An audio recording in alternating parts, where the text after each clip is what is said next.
Bus இன்னைக்கு Friday market எப்படி இருக்குன்னு சொல்கிறீங்களா? இன்னைக்கு மார்னிங் ஏஷியா மார்க்கெட் எல்லாமே ஹியூஜா ஃபாலா இருக்கு. ஜப்பான் மார்க்கெட் ஹாங்ஸாங் மார்க்கெட்ல இருந்து ஏஷியா டவ் வரைக்குமே ஹியூஜா ஃபாலா இருக்கு.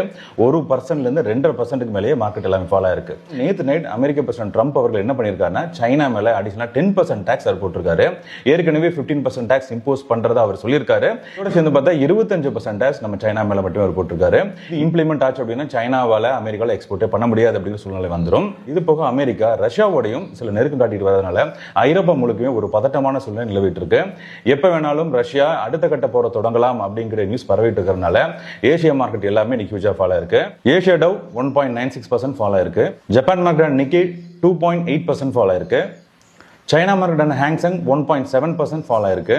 எஸ்டிஎஸ் நிஃப்டி 0.6% ஃபாலா இருக்கு. நேற்று நம்ம நிஃப்டி டெய்லியிலே சொல்லியிருந்தோம் மார்க்கெட் வந்து புட் சைட் ஃபுல்லாக பை வச்சிருக்காங்க, நம்ம கால் சைட் ஃபுல்லாக செல்லிங் வச்சிருக்கான்னு சொல்லியிருந்தோம். ஒரு ஸ்ட்ரைக் 22,550 மட்டும் புட் சைடில் செல் வச்சிருந்தாங்க. இது ஹெட்ஜிங்காக இருக்கலாம். இன்னைக்கு மார்க்கெட் 22,500 கீழே மார்க்கெட் ட்ரேட் ஆக ஆரம்பிச்சதுன்னா அடுத்த லெவலான 22,400 வரைக்கும் மார்க்கெட் ட்ராவல் ஆகும். இந்த ட்ரெண்ட் மார்க்கெட் ஓப்பன் ஆனதுக்கப்புறம் சேஞ்ச் ஆக வாய்ப்பு இருக்கு. எம்எஸ்வி அண்ட் எஸ்டிஆர்ல ஃபுல் கன்ஃபர்மேஷனுக்கு அப்புறம் என்ட்ரி பண்ணுங்க, என்ட்ரி பர்ஃபெக்டாக இருக்கும்.